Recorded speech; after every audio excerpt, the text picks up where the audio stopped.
can speak with me, Shivani Gupta. After 3 days and 4 games of intense chess across 2 formats, Magnus Carlsen has finally managed to win the FIDE World Cup for the first time in his career. He defeated India's Praggnanandhaa in the final. The 18-year-old teenage prodigy who dragged the world number 1 Carlsen through to the tiebreaker after 2 classical games ended in a draw. Regardless of the final loss, the FIDE World Cup has been an event to savor for the teenager from Chennai. On his way to the final, remember, Pragg had ended the campaigns of both world number 2 Hikaru Nakamura and world number 3 Fabiano Caruana via tie breaks as well, before pushing Carlsen's quest for his first ever World Cup title also through to a tie break. Seeded 31, Pragg is the lowest seed to make the final of the World Cup. He is the youngest World Cup finalist ever, and the list goes on. Now Pragg also becomes the 3rd youngest player after legendary Bobby Fischer and Carlsen himself to qualify for the candidates tournament. This tournament, remember, is held to find the challenger for the reigning world champion, in this case Ding Liren, at the next World Chess Championship finals. Praggnanandhaa might not have won the tournament, but it's just a beginning for him. He surely has won a billion hearts with his impeccable moves on the chessboard. So are we looking at the next world champion from India to succeed in the footsteps of the legendary Vishwanathan Anand? We'll take that question to our special guest joining us in just a bit. But let me just, for the benefit of our viewers, take you through how this final panned out. So there were 2 classical games that were played first. As far as the classic game 1 is concerned, this ended in a draw after 35 moves. Magnus Carlsen revealed later that actually he was suffering from food poisoning and therefore his energies were low. Now both the players didn't really rush their moves as far as the classic game 1 is concerned, and this game lasted for about 3 hours, so it was a long drawn one. Now classic game 2, this ended in a draw after just 30 moves from each side. Pragg and Carlsen lost their queens by move 10. The heavy pieces of both the players were decimated very quickly.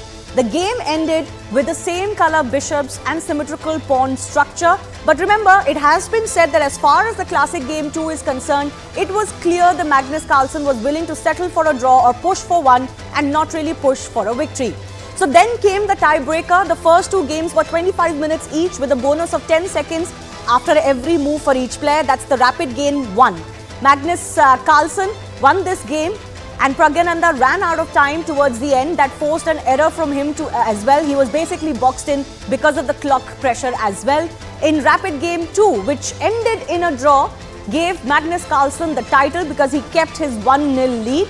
That game slipped away from Pragg's hand after just 21 moves. But despite that result, one thing is for sure, that the best is yet to come for the young 18-year-old. Let's take a look at the achievements that Praggnanandhaa has already managed as far as his career is concerned. So remember, he's the first Indian to enter the the World Cup final after Vishwanathan Anand, who won this event, albeit in a different format, way back in 2000 and 2002. Now Pragg defeated number 2 and number 3 ranked players, as I mentioned, to enter this World Cup final. That really built it up, the final against the world number 1. He's also the first Indian after Vishwanathan Anand now to qualify for the candidates tournament. As I told you, the candidates tournament in itself is a big deal.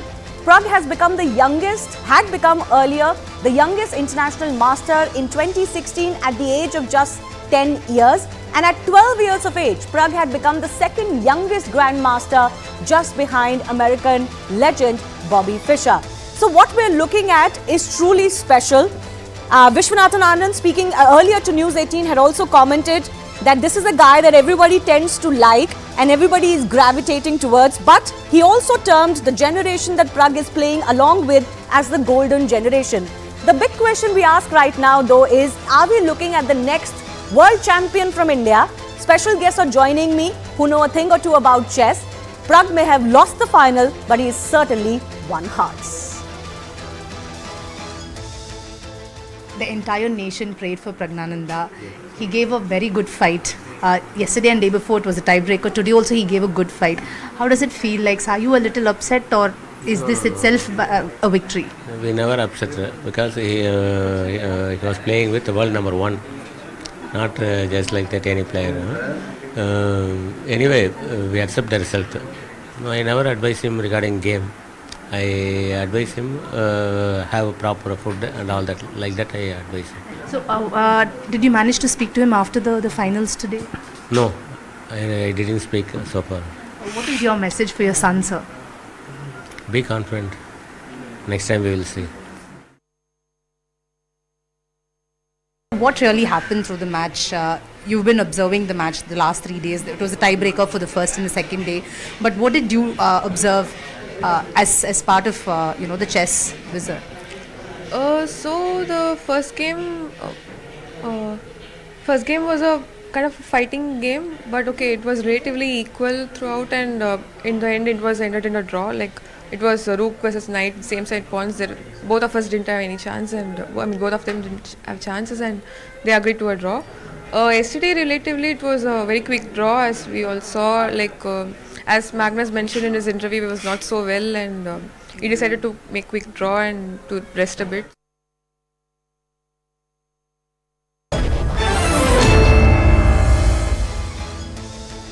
Let's go across to some of our special guests joining us. Indian Grandmaster Praveen Thipse is with us. Tanya Sachdev, also the Indian chess player, and Soumya Swaminathan, International Master and Women Grandmaster India, all with us. Thanks a lot for your time. Praveen, let me begin with you. Lost the final, but this is going to hold him in great stead as he moves on, especially as far as that 2024 candidates is concerned. Yes, I think to qualify to the candidates is basically one of the greatest achievement at this age, one could say, because nobody had qualified, no Indian had qualified to this stage. In fact, a lot of our players played World Cup, but none of them had gone beyond round 4 earlier. And this time we saw in last 8 there were 4 Indians.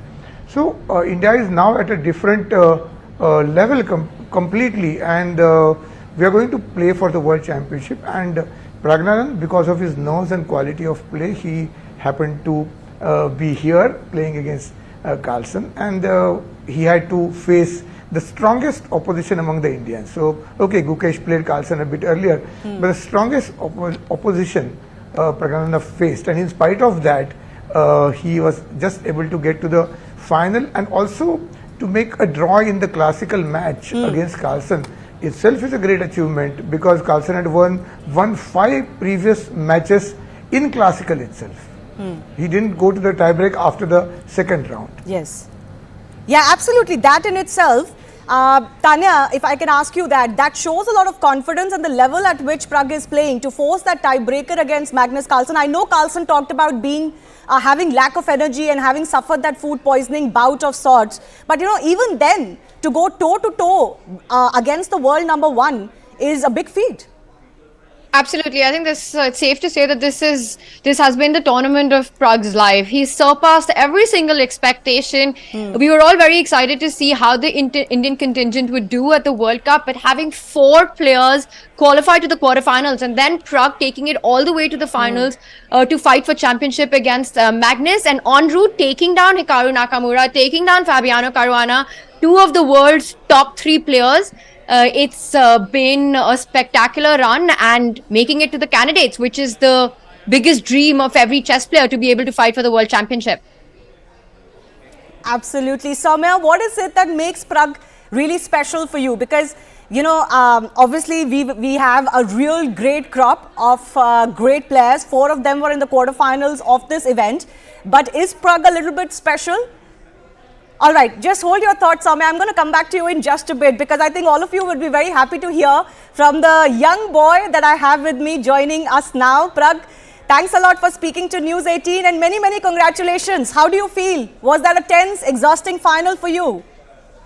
Yeah, thank you. Yeah, it's of course exhausting event, and I'm happy that I made it to finals. And today didn't go my way, but overall I think I played well, and qualifying to the candidates is the main thing.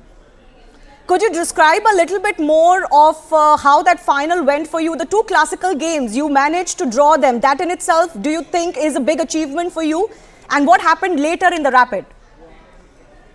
Yeah, I wouldn't say it's a big achievement drawing 2 classical games, but yeah, I could have maybe tried a bit better in the tie breaks, but yeah, it's tough to play Magnus. Like he's of course strongest player in the world. So, especially as far as rapid game one was concerned, did you feel the clock pressure that really got to you? Yeah, of course, it's a shorter time control, so there is time pressure there. Yeah, I mean, I could have played a bit better in the first game, but okay, it happens. And okay, in the second game, I didn't really get any chance. So yeah, I mean, he played better today. You know, Magnus has been joking around with you in one after your beat your win against Nakamura. He was like, "We all want to be like Pragg today." He also came to you after you beat Caruana and tapped your shoulder. How's your equation and your camaraderie with the world number one, and how was it like facing him? Yeah, whenever I get chance, I try to discuss chess with him and learn from him. We managed. We got to be in the same team in Global Chess League, so there as well I was trying to discuss about chess. And yeah, I mean those moments were really special when he came to me after I bet Karu Yes. and while he was playing a game, so that was definitely a special moment. Yes. And yeah, I mean, of course, as I said, whenever I get chance, I try to learn from it. So, Pragg, a lot of people are talking about your run through this World Cup.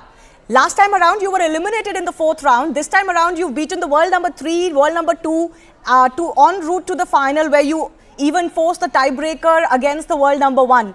Has this been the best you have ever played and the most memorable tournament for you? Yeah, definitely.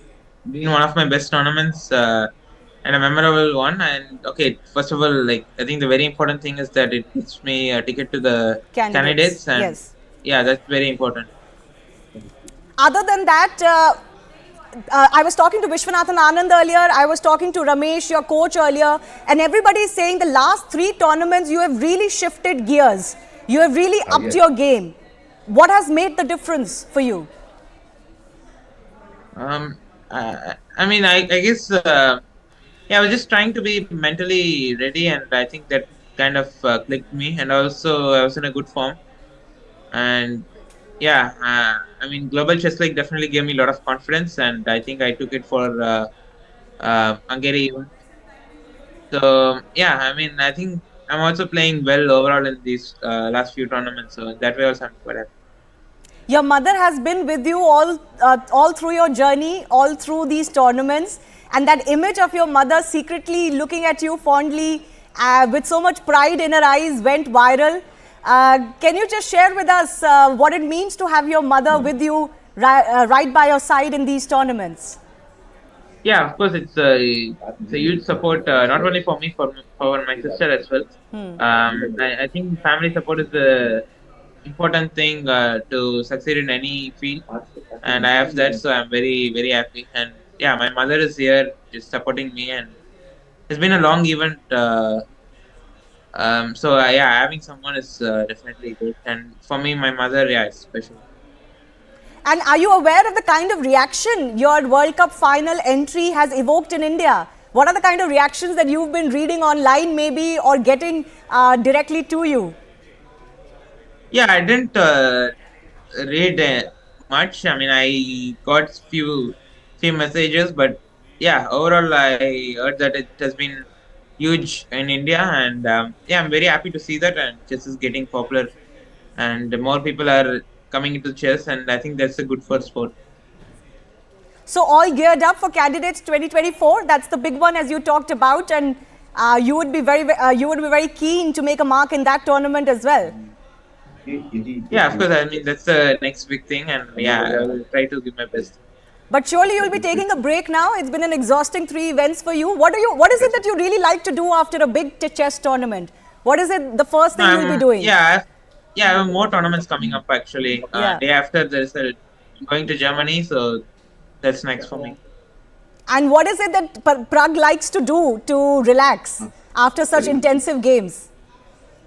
Yeah, just try to relax and not see chess for at least few hours and maybe days possible. All right. So, Pragg, just give me a sense of, your journey that you have had, especially in the last 3 to 4 years. What is it that has really helped you in getting to this level? What is it that is working for you, or who has contributed the most to your success?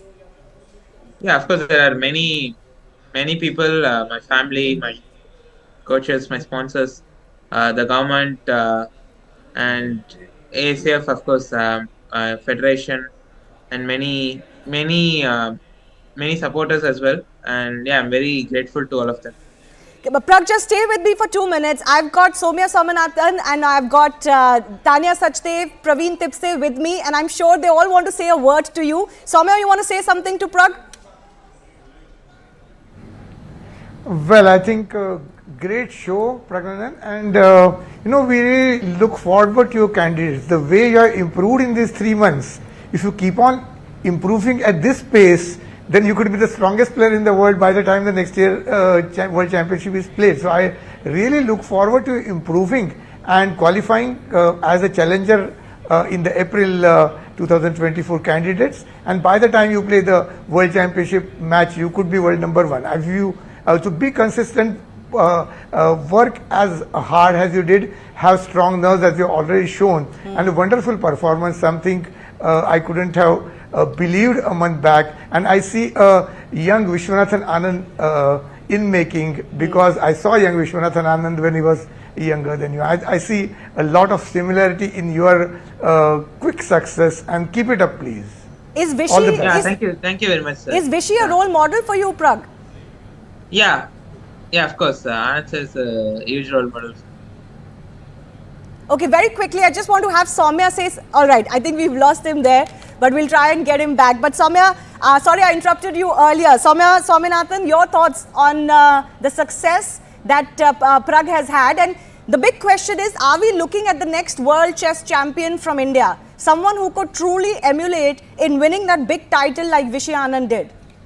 Yeah, definitely. I think he's a very, very strong candidate for world champion. Along with the, young generation, we have Gukesh, we have Arjun, we have Ronak, we have Nihal. So we have very strong potential world champions in the making who are of Pragg's generation, and all of them are growing together. Of course, Pragg in this tournament has broken all barriers. I think he has inspired, like Vishy inspired a whole generation of players to take up chess. I think Pragg's victory, Pragg's performance in this event will inspire a lot of kids to take up chess and excel in their chosen fields. Absolutely. Tanya, what do you think the impact of this is going to be? Because Vishy already terms it as the golden generation that we are witnessing. There's Gukesh, there's Arjun, there's of course Vidit and Pragg. So from here, there's only upwards to go. It's going to be huge, and I think this is sort of the marking of a kind of, we've been talking about this change of guard in the chess world, where you've got this younger generation that's been sort of knocking on the door and just shaking up the very best, the very elite in the world. And then when you've got 3 players who are under 20 who make it to the quarterfinals, and then Pragg, the first Indian after Vishy, who will be playing in the candidates to try and get a spot at the World Championship.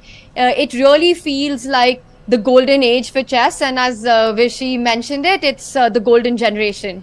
So Praveen, what is it that somebody like Pragg needs now?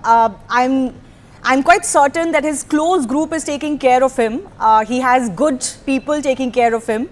But what do you think needs to be done, or should people just let him be actually? No more pressure should be put on him, because that could actually spoil things more than help him? Praveen? Yes, I think what he is doing at the moment is right, and he is improving so fast that I don't think that at this stage any intervention is called for. In fact, I watched his training sessions with his trainer RB Ramesh. I was there to watch as a head of the delegation in the Olympiad, and what I found was that the sort of energy Pragg showed, and other youngsters as well.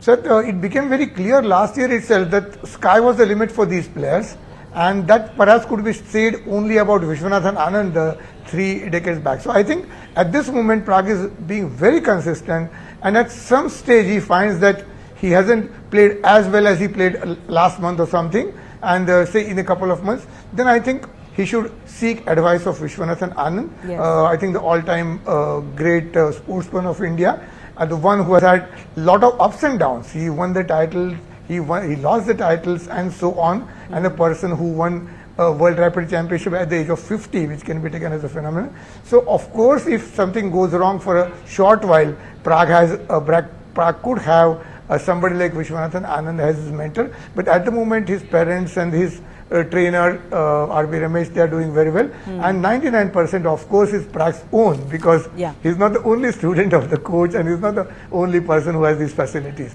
No, So absolutely. You have to have obviously the talent and that genius of your own to make it this far. But Soumya, I want to understand from you too, what is it that Pragg would need when he goes into the candidates? Of course, his game is there. He can, he can work on that a little bit more and figure out some more strategies, hone his skills. But I think more than that, it is the nerve and the confidence that he has displayed in the World Cup that is needed, isn't it?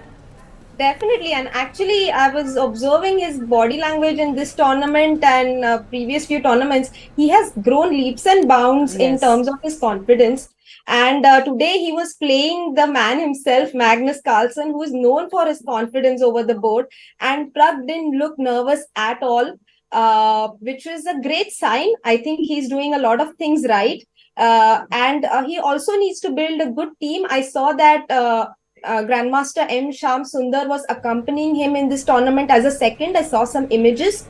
So that's good that he's building a team. And as far as mentorship goes, he's also part of the Westbridge Anand Academy, where he does get mentorship from Anand himself. So I think he's in good hands, and he can chart a good journey for himself ahead.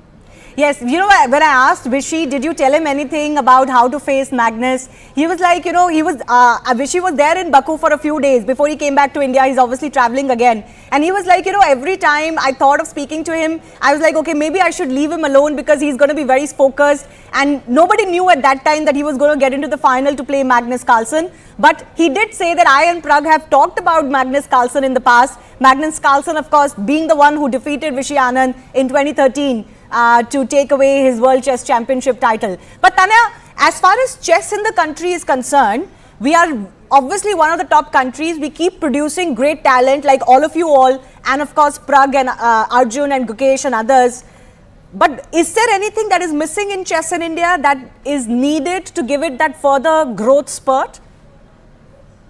I think all these youngsters, the right ingredients, the potential, the talent, the hard work, everything is there. And you were saying, what does it take to make it to that next stop? That is the World Championship title. And how do you make it past the candidates? So I think they all have the potential. India is the big chess superpower, the country that everybody is talking about, where we've got 83 grandmasters right now. One 18-year-old who turned 18 at the World Cup has made it to the candidates. So it's what more is needed. I think there are these factors that come together. You have to not put the pressure. You have to let them have their journey, let them see where it goes. The more we keep talking about becoming the world champion, I feel like it doesn't really add to it. But they all have what it takes, and we just have to wait and watch. And for Pragg, this has really been that moment where that he's up there with the very best in the world. The last year he's had has been phenomenal performances.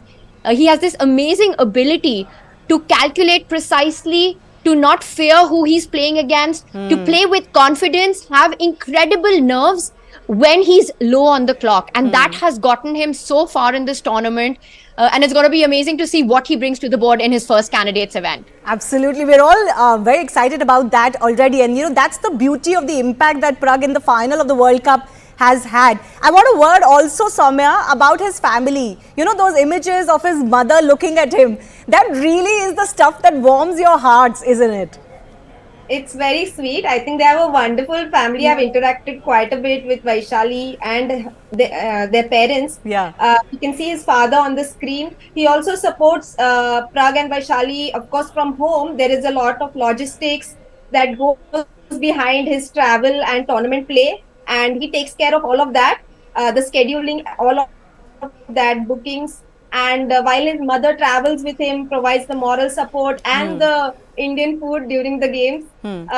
So yeah, they have a wonderful family. Also, his sister is a very strong player, R. Vaishali. She is in the Indian women's team for the Asian Games, and she and Pragg also support each other a lot in technical chess as well as discussing their experiences. All right. I'll leave all of you all on that note. Thanks a lot for joining us today and speaking on the great journey that Pragg has had, and of course so much to look forward to. But remember, I did speak to his coach also all through this World Cup journey, and here is his coach talking about just what makes Pragg special and also the sacrifices that his family has made over the years, the journey that Pragg has had. Listen in. I think if you have seen the choreograph of Pragg, he has been making many world records even from a very young age. At the age of 10, he became world's youngest international master. At the age of 12, he became second youngest grandmaster in the world, which was again a record. And at the age of 14, he became 2600, which was again the youngest ever to become 2600. So he has been making records consistently. But then COVID happened for a couple of years. He could not participate in and compete in any tournaments.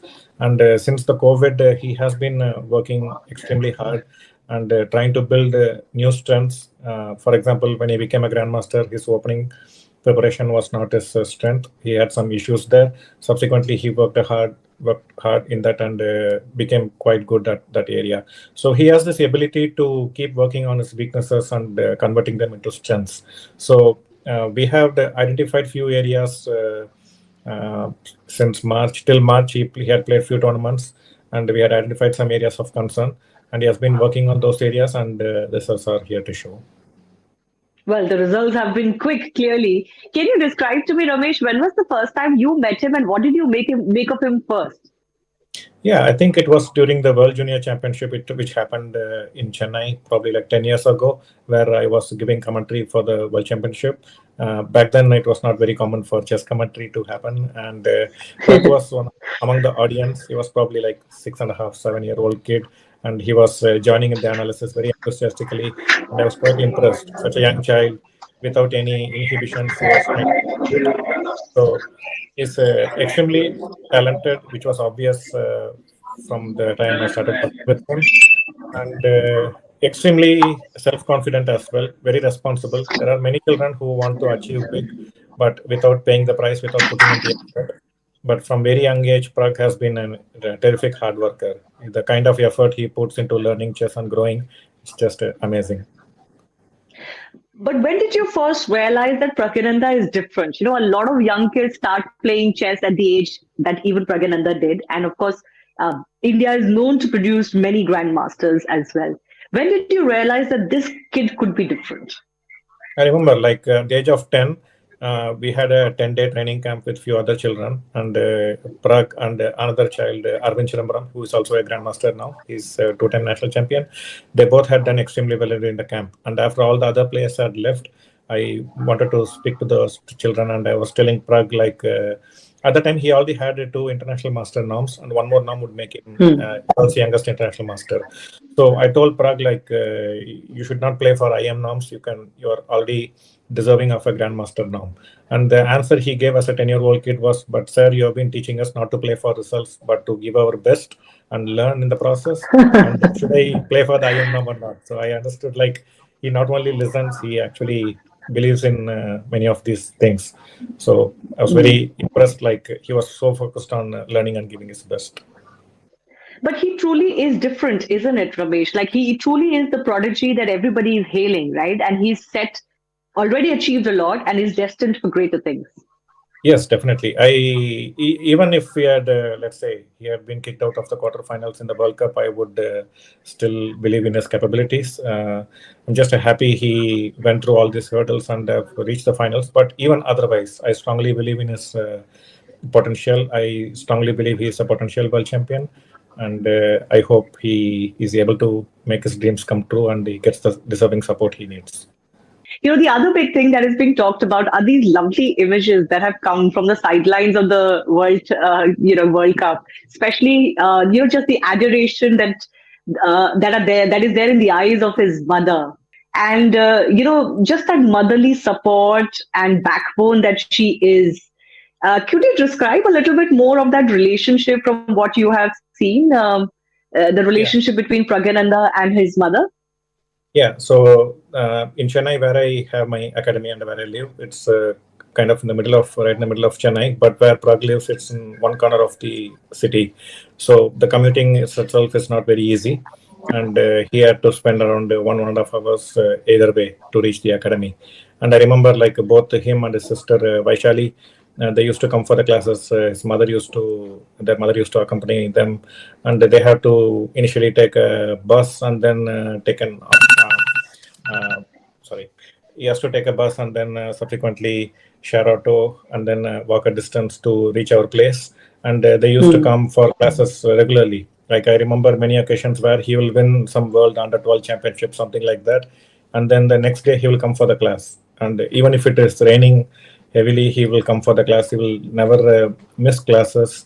So very dedicated. And I remember many instances where after the class is over at 7:30 at night, they will immediately go to the car park, sit in the car park and have the dinner in a different box, which their mother had brought.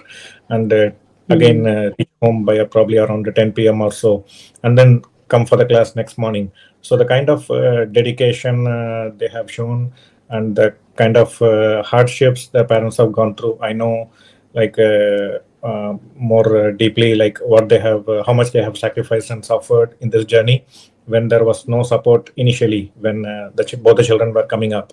And his father also is not in good health, so they have to, like, mother has to take a call between taking care of her husband or accompanying the children, which is not an easy call to make, and she has to do it almost every month of her life. Yeah.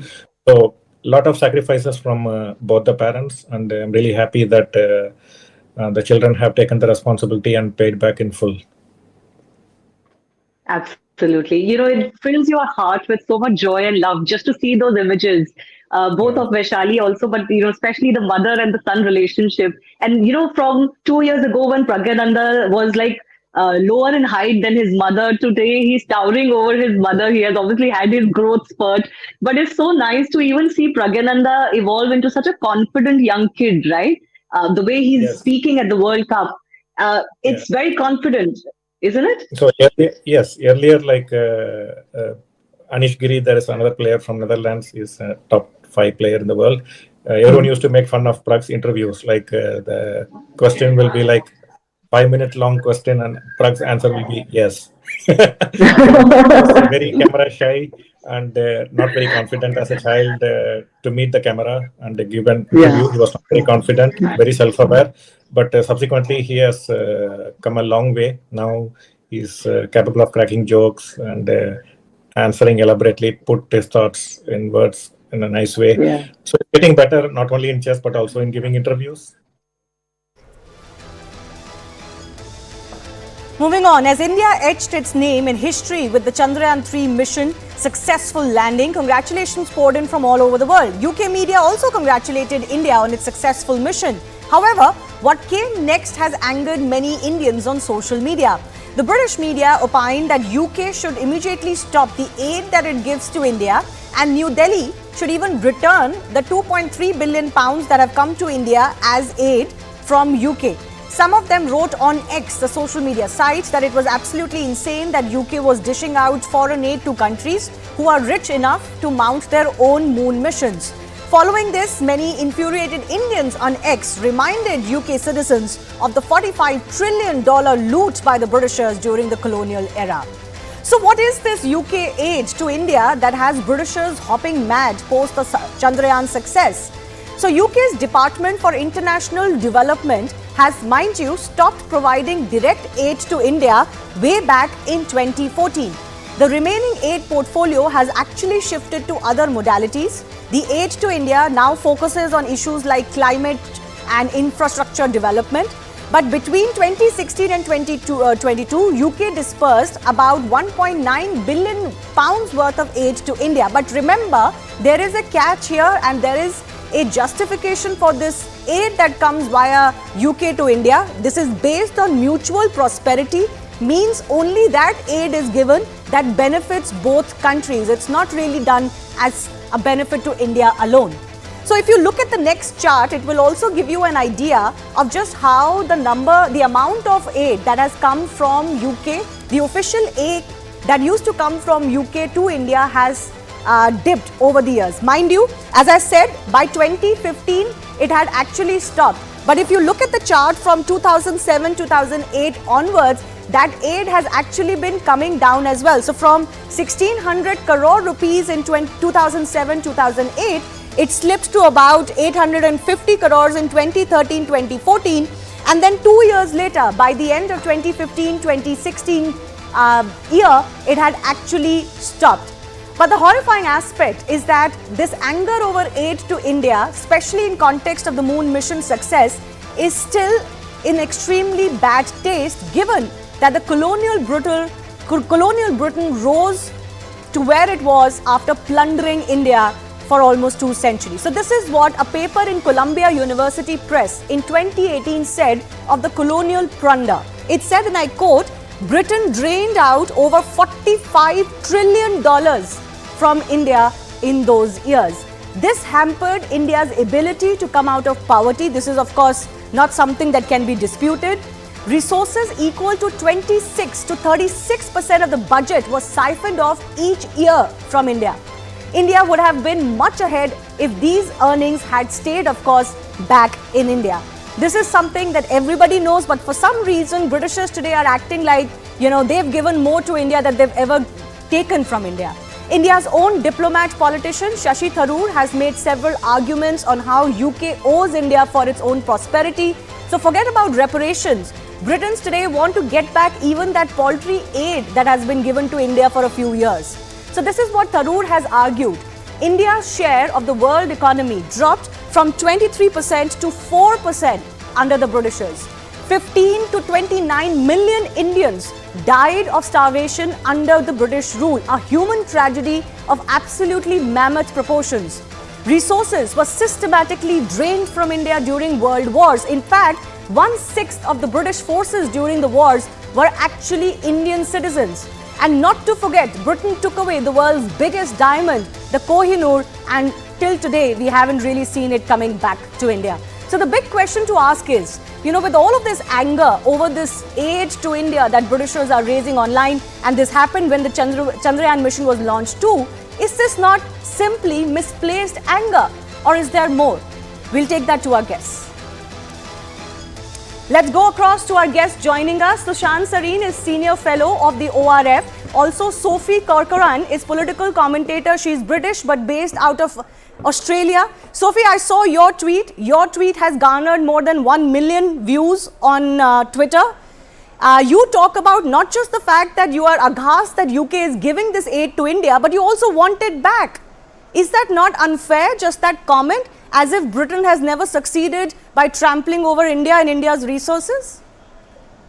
No, I don't think it's unfair at all. If you're creating a incredible space program that, has defied the odds in the world, is doing much better than everybody else, your economy is much larger than ours now, there's no reason for our country to be giving India aid. And it's not coming from a place of jealousy. The fact of the matter is that many in the West would view or have viewed in the past as India as being some unsuccessful third world country. But the fact of the matter is that India doesn't need to be babysat by the UK. You don't need our aid. You've got, incredible economic growth. You've got incredible, infrastructure. You've got incredible innovation in order to do something that many other countries haven't been able to succeed. I mean, India was the first country to ever land a mission on the south side of the moon. You don't need British aid. Our economy here is declining. So why on earth are we sending millions of pounds of taxpayers' money in investment into India or through aid programs when India doesn't need our aid. You know, frankly, most Indians will agree with you that we don't really need the British aid. And as I said, the official aid to India, government to government India, did stop almost a decade back. So whatever aid comes in is, as I said, as per British policy for mutual benefit and prosperity. It is aimed at creating jobs in UK too. So when you say, if you had left it at asking the question on your government as to why you're giving this aid to India, I don't mind, you are well within your right to ask that question to your government. But what do you mean by taking it back? What about all the money that Britishers looted from India? When are we ever going to see reparations for that? I mean, firstly, I think that's absolutely ludicrous to suggest that the British taxpayer now should be paying for colonisation, because no British taxpayer alive pretty much has any influence or any involvement in colonisation. So this idea that my taxes should be going towards reparations for colonisation, I'm sorry, it's just ridiculous. But in that sense, why are we allowing our government? I have more of a problem with, no problem with India, but more of a problem with my own government. Is why are we sending aid to India, and where's this? I think it was something that in the last year, £54 billion of investment. Why are we not keeping that money back if your economy is so advanced to the point that you can invest in these unbelievably successful missions? A lot of people have highlighted the inequality that exists in India and the mass poverty that exists in India. But in my opinion, that's a problem with your own form of government and not got anything to do with the British. Sophie, I agree with you that you are well within your right to ask your government that question. And frankly, most Indians will be very okay if the Britishers stopped giving this aid, quote unquote, to India. But since you talked about getting that money back from India, which is an extreme position to take, I am well within my right to ask, how about you give us all the money you looted under colonial rule to India? But let me bring in Sushant Sareen here. Sushant, how do you see this, this new facet emerging from Britishers especially, where they're like, oh, we don't need to give aid to India, we want this money back? Shivani, I treat it with the kind of utter contempt this kind of talk deserves. And it's not just coming from these white racists in Britain or Australia or wherever else. It's also coming from the so-called liberal BBC. Just 3 or 4 years back when the Chandrayaan mission had failed, we've got that clip running around. So this disparaging attitude and this sneering attitude which these Brits have, is just too galling. But on the most substantive issues, number one, the government of India way back, I think in 2011 or 2012, under the Manmohan Singh government, had told everybody around the world, we don't want your aid. Yes. Okay? The Brits were not doing us any favor. They were doing charity out here, not because there was some altruism involved in it. They were doing it because they buy people out here, they buy their loyalties, they buy their lobbying thing. They want those people to lobby out here and disparage India. So please give me a break. Take your money and shove it up wherever you want to shove it up. Okay? Number one. Number two, whatever monies they are giving right now, nothing is coming to the government of India. They're only giving it to NGOs which plug the line which the Brits want to do. And there is some of it which is going into business houses because they are trying to create markets and trying to create synergies between Indian businesses and British businesses.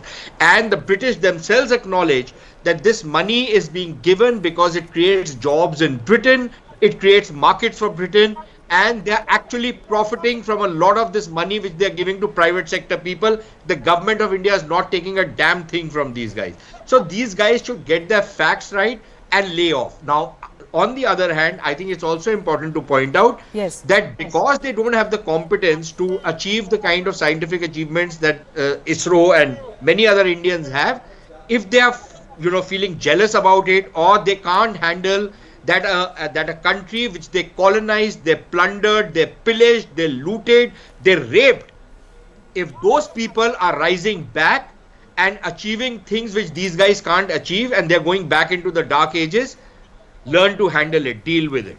So if you want to respond to that? Listen, mate, it's got nothing to do with jealousy. Would you rather me sit here and ignore the achievements of India and continue like the West are and thinking that India is some poverty-ridden third world country? Or do what I like have done and say India doesn't need aid? Of course it doesn't need aid because you're a successful country, you've got a massive economy, you're achieving massive economic growth and you're achieving extraordinary scientific invention. It's got nothing to do with jealousy. pointing out the fact that India has been a highly successful country. But that is why India does not need our aid. And I think people, we're in agreement in a sense that this idea that we should be sending any form of aid to India is disrespectful, in my opinion, firstly to India as well, because you don't need our aid, you don't need the British people. And we, as British people, with an economy that is facing its challenges, don't need our money being sent elsewhere to countries like India. Yes, but Sophie, don't you think that it's important to talk about that in the context that it deserves? For example, this thing coming up as anger on social media by the social commentators in Britain because of Chandrayaan is misplaced. Now, the British aid is not helping our space mission. Our space mission or our moon mission, in any case, runs on very shoestring budgets. Just 600 crore rupees was the moon mission. So that aid is not meant for this space mission. That aid is meant for things that help Britain. You're quite, but Shivani, it's not even aid. I don't know why you keep calling it aid. Yeah, fair enough. It's I think it should be questioned if it is aid at all. But Sushant, let her finish. I'll give you an opportunity.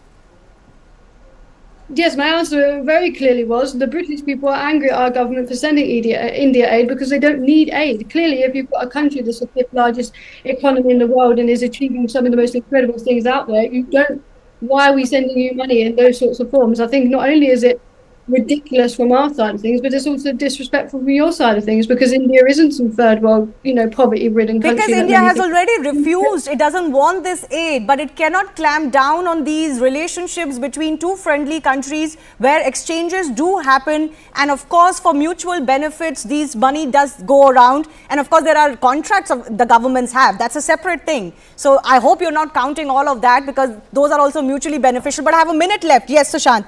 I just don't understand that why people talk about this. It's not just about the disparaging fact. First, on one side, they'll say, why does a poor country need a moon mission? Why don't you do something else with that money? Then they'll also say, oh, you are such a rich country, you can manage this mission. Why do you need our aid? The Britishers need to make up their mind. So, Shivani, first, it's not aid, number one, right? What they're doing is more of investments. They're getting profits out of whatever monies they are spending in India.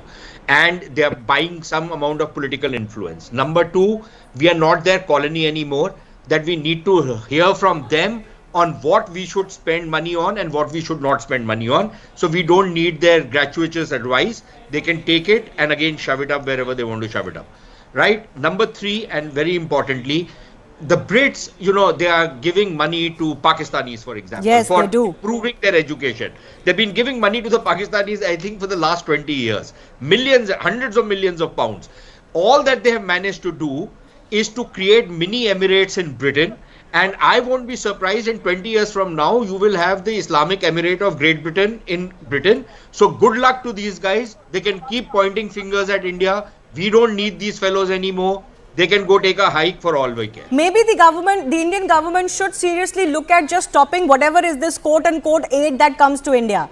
But of course, if the government did that, they'll be called draconian. Yeah. The moment we do that, you wait and see the kind of howls of protest that will come from these guys. Exactly. So, it's heads I win, tails you lose, but it's the kind of commentary that doesn't really behoove anyone on an occasion when India is achieving what nobody in the world has achieved before. But I leave it at that. Sophie and Sushant, thanks a lot for your time and your comments. Time for us to slip into a very short break. On the other side, we'll get you once again our exclusive conversation with World Cup finalist, the new chess face of India, Praggnanandhaa.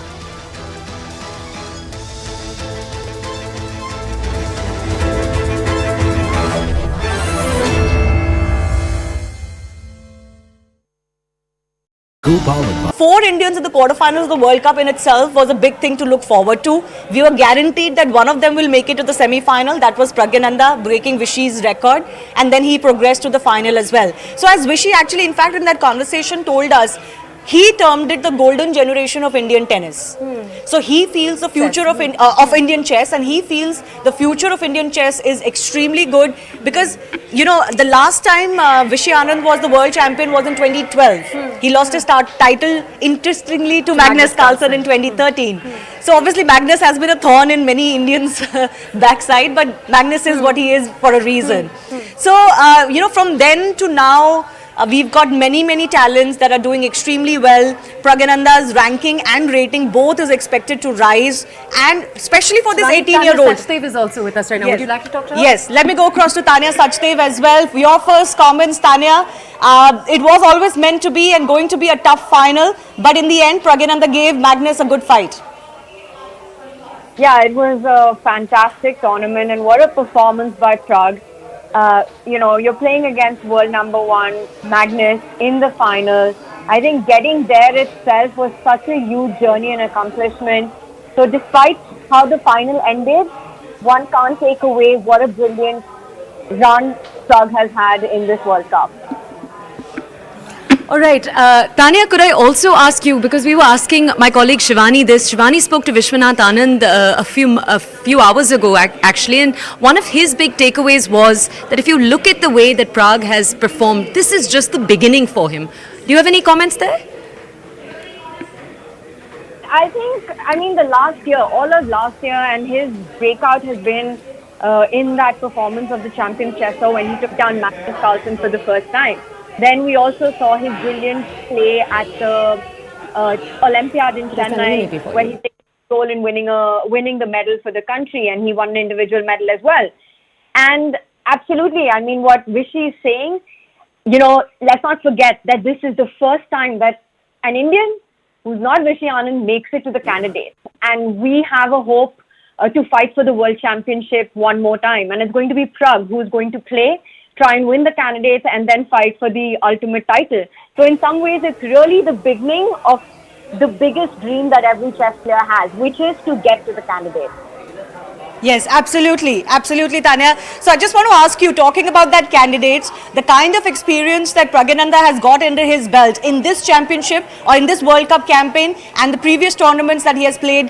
Vishy was also talking about that in the last 3 tournaments, he's really upped his game and he's right up there, even his rankings, even though his rankings may not suggest so, but technically he's playing on par with some of the best in the world. So do you think this competition is going to give him a lot of confidence as he looks forward to Candidates 2024?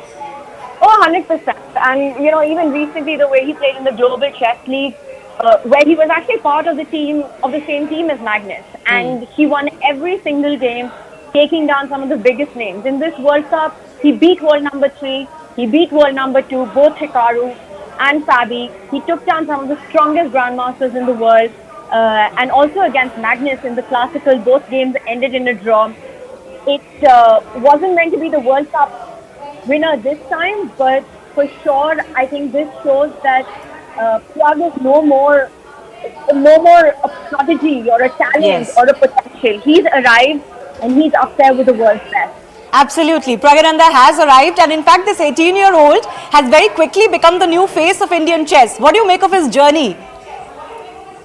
Just phenomenal. I mean, at 18 to have this kind of achievement, this maturity, this composure, his unique ability to keep control over his nerves, his precise calculation when the clock is running really low, his ability to take risky decisions, play gutsy moves on the board against the very best in the world, and his champion's mindset of just being fearless against who he plays, regardless of who's sitting in front of him, taking down Hikaru Nakamura in playoffs, that epic battle he had against Arjun, winning against Fabiano Caruana, who's a former World Championship challenger. Yeah, it's been amazing to watch this last year and the kind of performances that Pragg has put out. Much attention has been paid in the last few weeks to the fact that there are a number of new young chess players in India that there's a lot of hope about. What is this going to mean for them, for the chess ecosystem? What are the takeaways?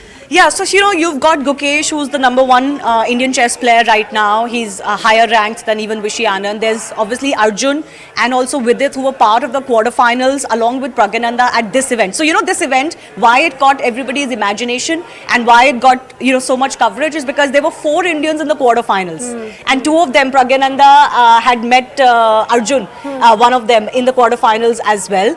So 4 Indians in the quarterfinals of the World Cup in itself was a big thing to look forward to. We were guaranteed that one of them will make it to the semi-final. That was Praggnanandhaa, breaking Vishy's record, and then he progressed to the final as well. So as Vishy actually, in fact, in that conversation told us, he termed it the golden generation of Indian tennis. So he feels the future of Indian chess, and he feels the future of Indian chess is extremely good because, you know, the last time Vishy Anand was the world champion was in 2012. He lost his title, interestingly, to Magnus Carlsen in 2013. So obviously Magnus has been a thorn in many Indians' backside, but Magnus is what he is for a reason. So, you know, from then to now, we've got many...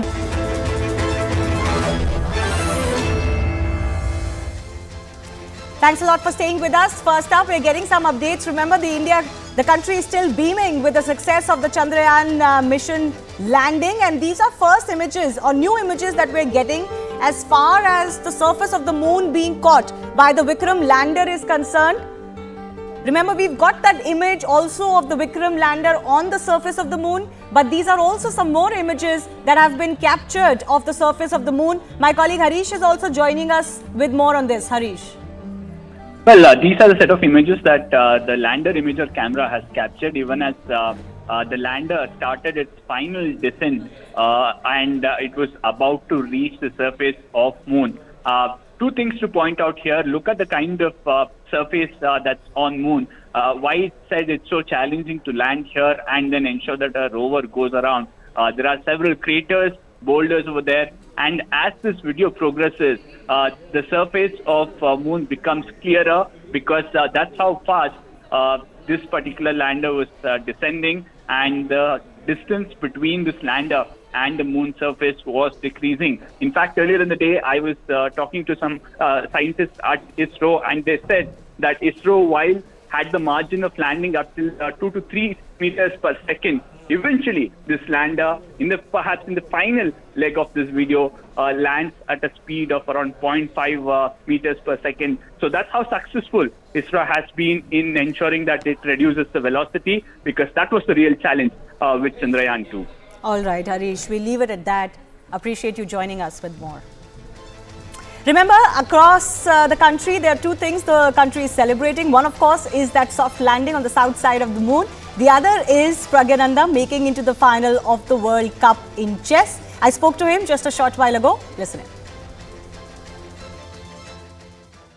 Pragg, thanks a lot for speaking to News 18 and many, many congratulations. How do you feel? Was that a tense, exhausting final for you? Yeah, thank you. Yeah, it's of course exhausting event, and I'm happy that I made it to finals, and yeah, today didn't go my way, but overall I think I played well, and qualifying to the candidates is the main thing.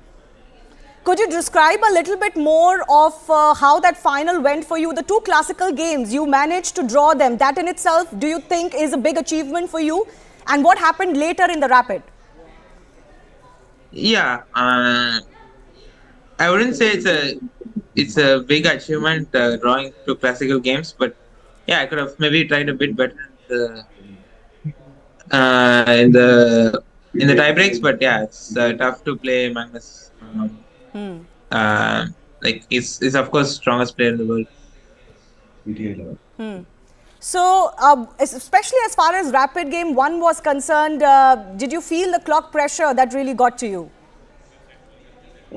Yeah, of course, it's a shorter time control, so there is time pressure there.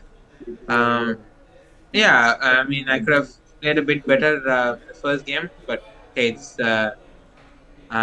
it happens. And okay, in the second game, I didn't really get any chance. So yeah, I mean, he played better today. You know, Magnus has been joking around with you after your win against Nakamura. He was like, "We all want to be like Pragg today."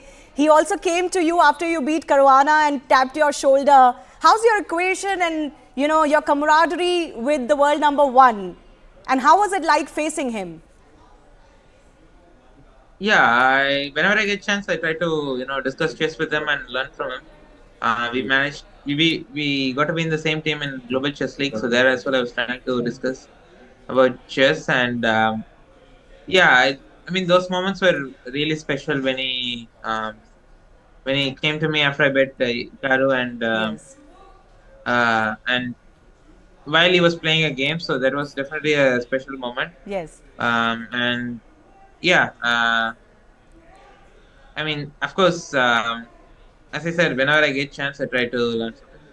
So, Pragg, a lot of people are talking about your run through this World Cup.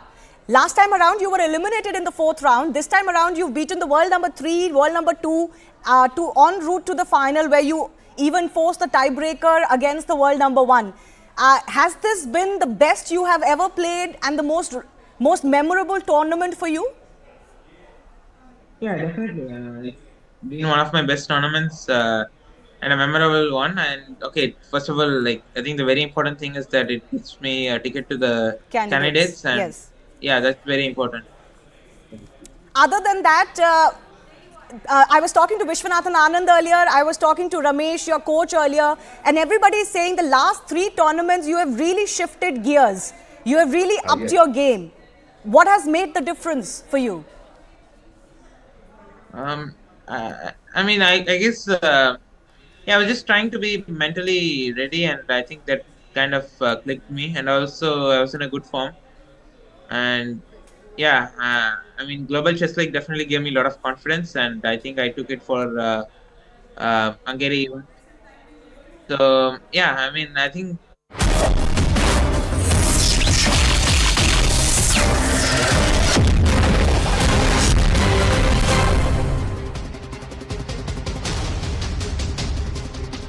Good evening, hello and welcome. You're watching CNN News 18. This is The Right Stand with me, Poonam Burde.